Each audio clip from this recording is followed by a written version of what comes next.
আমি ভূত। আমি অনেক দূর থেকে তোর রক্ত খেতে এসেছি। আয়, আমি তোকে একটা জায়গায় বন্দি করে রেখে দেবো। তারপরে আমি অনেক লোক ধরার পরে তারপরে তোর রক্ত খাবো।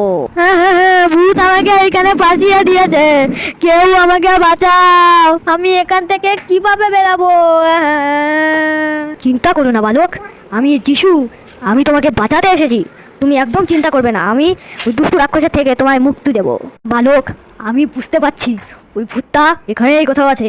তুমি তাড়াতাড়ি অনেক দূরে চলে যাও। ঠিক আছে যিশু, আমি অনেক দূরে চলে যাচ্ছি। হা হা হা, আমি তাড়াতাড়ি যাই। তাড়াতাড়ি গিয়ে ওই ছেলেটার রক্ত খেয়ে নি, নাহলে ওই ছেলেটা যদি কোথাও দূরে চলে যায় তাহলে ওকে আর পাবো না। তাড়াতাড়ি যেতে হবে। হা হা হা, এই ছেলে, কোথায় গেলি তুই? আমি তোর রক্ত খাবো। হা হা হা হা।